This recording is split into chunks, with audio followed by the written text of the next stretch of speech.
Hello, Taurus. Thank goodness we made it through March, huh? Wow. What a doozy. April 7th, we're going to cleanse and clear.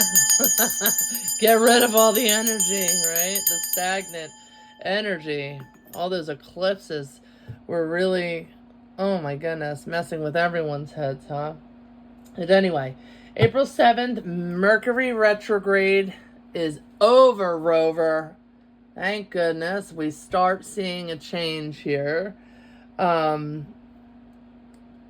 really a lot of more changes, I guess, towards the 14th too. But anyway, so it starts on the 7th and the planet now goes direct. It moves forward in Pisces, gently helping us set things back on track so we can all take assessment of what the hell just happened.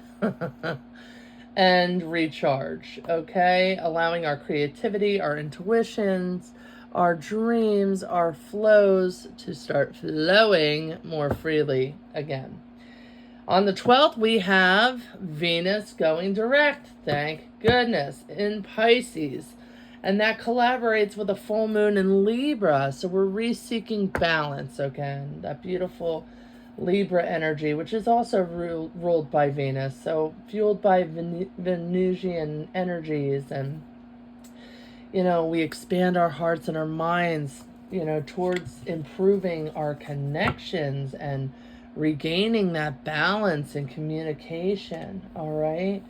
We're still in Aries, so we're going to surf that wave, that momentum, that courage that corresponds with Aries, and it's going to carry us towards feeling more like ourselves and gaining clarity and towards the beautiful stability afforded by our sun sign of Taurus. So happy birthday, like myself, for any of my fellow Taurians, okay, which we are going to be grounding. And we are going to be stepping into our power, regaining our focus, moving forward, and realigning accordingly. And then on April 27th, Taurus new moon is going to set the stage for the powerful transformations of, you know, planting our seeds towards, rediscovering our self-worth and our value systems, and especially that sense of deep authenticity. We're going to be back in touch. We're touching base.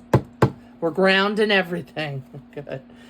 All right. So, again, in the name of the sun sign Taurus, Spirit, we ask you to guide us and tell us about the month of April. Give us the energies of what we are going to be currently focused on for the month of April 2025. Okay. The month of April 2025, sun sign Taurus, please, Spirit. Okay. And what are some of the obstacles that we might need to confront in the month of April for Taurus? Okay. All right. Tell me what's going on with Taurus. Okay.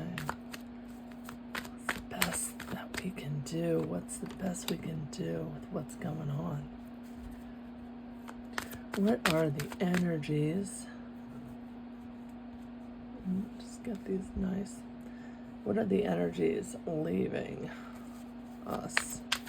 What has been going on, but we are moving, we are transforming out of. I don't know why this one, both of them, okay. What's coming in for Taurus? What's coming in the month of April for Taurus? Okay.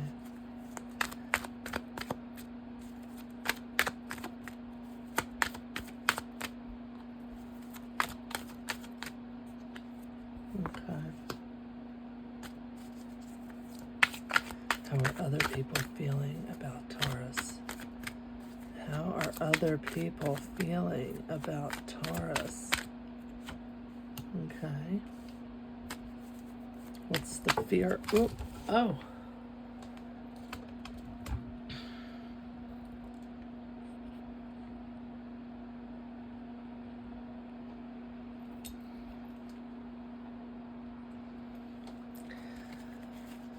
What's the fear or hope of Taurus? What's the fear or hope? What does Taurus know or maybe not know? Okay. Jeez. A lot, Taurus. There's a lot. And then finally, what do we got here at the end of the month? What is the outcome energy for Taurus? All right, there it is. So let us begin. All right, Taurus. So right now, what's going on? We want to run away from our relationships.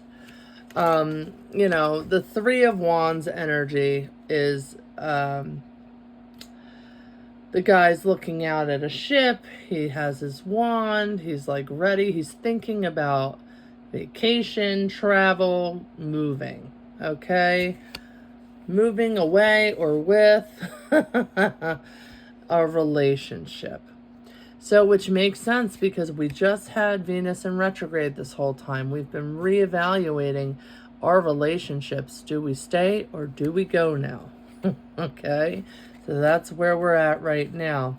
What are the obstacles that might interfere with this decision? Ooh, ooh, ooh, ooh. We have the Page of Wands. Page of Wands. So that's a message, an email, an exchange of some sort. Some news is going to come on the wire and it's going to affect, you know, this decision of how you deal with your relationship or whatever's at hand. And also, relationship doesn't have to just be your love life. It can be business partnership, okay? It could be your relationship, but it could also be a business, or it could be the idea of taking a break, or it could be the idea that you and your partner need some relaxation. You need a vacation. You need to have some peace, which would make also a lot of sense with what's been going on, okay? But any of those options are what these cards are expressing. Now, what is everything based on? The Six of Cups. So there's this sense of like getting back to like your childhood, your innocence, reuniting with nostalgia, peacefuler times, just easier times, you know, maybe, you know, babies and the springtime. I mean, he's exchanging, and also that fits in with forgiveness here. And the idea that like like forgiveness, you know, children tell the truth. Children are known for being brutally honest, and also they forgive some of the wickedest things. It's just amazing what we lose growing up. But the power of forgiveness is so easily afforded to a child. It like almost breaks my heart. But that is what this is all built on. And that is what we Tauruses are trying to, you know, we're going through right now, what it's built on, the foundation of this reading. What's the best thing we can do? Almost the same as Aries, but in the best thing we can do position. The best thing that we can do, Taurus, is to step back and just take a breath and relax and kind of go through a reprieve here. We need to cut ourselves some slack, okay? And that's what this Four of Swords energy is. What's leaving us? A lot, okay? We've been thinking about work, what works for us. You know, what's working for us and what needs change. Here with the Three of Coins, you have the architect, the artist, and the designer, and the architect, the builder, the designer, all these people working together to think about what they're going to make, right? It's about values. Like, what are you trying to do? What are you going to do? What are you going to make change or think about, right? And that's also with the Emperor. You're trying to oversee everything. You're trying to be like, take power over your domain. You're trying to be wise. You're trying to be strong. You're trying to not let everything affect everybody, keep everything in line, enact strategy. And you've been analytical. You've been working overtime to reevaluate your value systems with the coins here, with your investments, and you're thinking about it. You're thinking about it and how it affects the whole kingdom here with the Emperor, how it affects your whole life. Okay, what's going to be happening in April? You got a decision to make. Uh-oh. You're going to be making a decision. There's going to be some sort of, again, with the decision up here, like there's going to be a decision. Spirit, can you tell me a little bit about, what can help them with this decision or what the decision is regarding for Taurus, please? Wheel of Fortune in reverse. Uh-oh.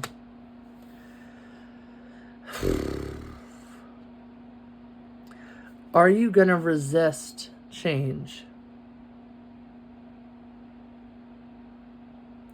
Are you getting in your own way of moving forward? You are the catalyst for staying where you are or taking a step forward. Gosh, this is hitting home for me. Oh no! Anyway, so that's what this decision is going to be. And it's in reverse. You're indecisive, Taurus.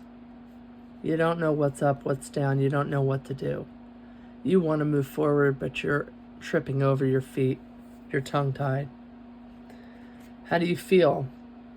You just want to make more money. You want to move forward. This is the slowest knight in the deck, okay? The horse is not even trotting here. It's just kind of, right? There's a dog literally laying down. Money's on its way, but it's not going to come as fast as you want it, Taurus. Things of value, things of worth are going to be coming towards you. You are really feeling that. You really want it to happen. But it's not going to be as fast as you want it. How do other people view you? They want the relationship. They want this kind of exchange with you. They see you as their partner. What's your hope or fear about this situation? Yeah, okay, so first you have the Fool, which is having blind faith, taking a risk. I would say the hope is that you take this risk, whatever risk that is. Only you are going to be able to connect these dots. And also, conserve your money, save. In order to take the risk, you're going to need the capital to do it. Don't expose everything. Keep yourself on lock here. Make sure you're not overspending. And that is your hope and fear, okay? So, and this is really a hope, I'd say, is that you're going to be able to have the money to do it. You're going to be able to save, and that you're going to be able to take the risk by either leaving the situation that you're in or taking a break or transforming yourself with a new job, something of this nature, okay? You're going to have to conserve your money. You're going to have to take a little bit of a risk. And ultimately, this is going to put you into, like we said before, deepens your connection with authenticity. I want to talk real quick about the Moon, because in the Rider-Waite deck and in a lot of the cards here, the Moon is feminine, the divine feminine secrets. It's illuminating from the darkness, things coming to light, right? But if you see at the bottom here, there's always a lobster that comes out of the ocean, okay? And why does it do that? Well, the lobster, in order for a lobster to grow, lobsters are these crustaceans that are very soft-bodied, but they have these hard shells. And in order for them to grow, they have to go under a rock, go deep, deep, deep down into the darkness, and put themselves under rocks and mud so that they can be safe. And then they shed that exterior shell. And they have to stay there until they grow a new one. And then they go to the surface again. Then they come out. Okay? But when they need to grow, they have to, that shell is the only way they're going to expand, is to crack it, break it, and renew, and to let go of it, to shed it. It's a restraint. Change is uncomfortable. Your intuition is guiding you, Taurus. It's guiding you towards doing something uncomfortable, shedding your shell for spiritual growth, for illumination. With that, I thought in light of spring, we would get some guidance from the Animal Spirit deck, just to see what animal can guide us that we can, or, this is an interesting deck. For Taurus, for the month of April 2025. Okay, I think it's that one. Oh my goodness, it's my buddy, the Cosmic Egg. All right, Taurus, let's see. That's a spiritual card. So we're going to pull our buddy here, the guidebook, because these cards are